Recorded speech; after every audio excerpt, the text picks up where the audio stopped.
جب مسلمانوں کے دارل خلافہ یعنی مسلم دور حکومت کی راجدھانی بغداد میں ہر دوسرے دن کسی نہ کسی دینی مسئلے پر مناظرے ہونے لگے، یعنی ڈیبیٹ ہونے لگی۔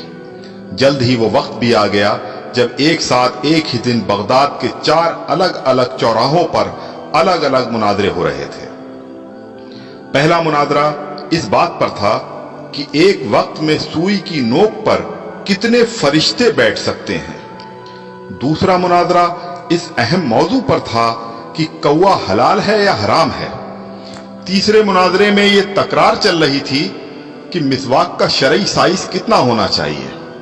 ایک گروہ کا کہنا تھا کہ 1 بالش سے کم نہیں ہونی چاہیے، اور دوسرے گروہ کا یہ ماننا تھا کہ 1 بالش سے چھوٹی مسواک بھی جائز ہے۔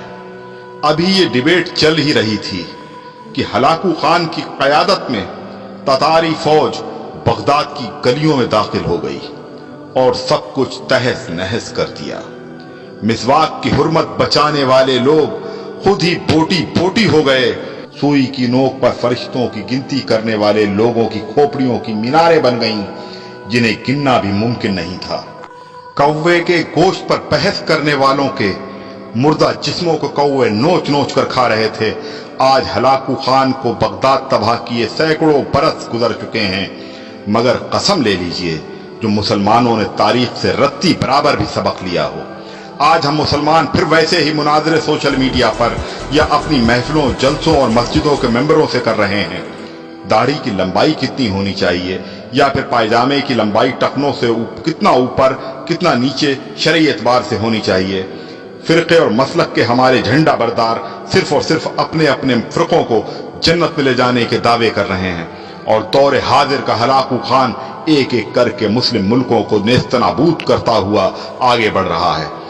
افغانستان، لیبیا، عراق کے بعد سیریائی بچوں کی کٹی پھٹی لاشوں کی گنتی کرنے والا کوئی نہیں ہے۔ بے گناہوں کی کھوپڑیوں کے مینار پھر بنائے جا رہے ہیں۔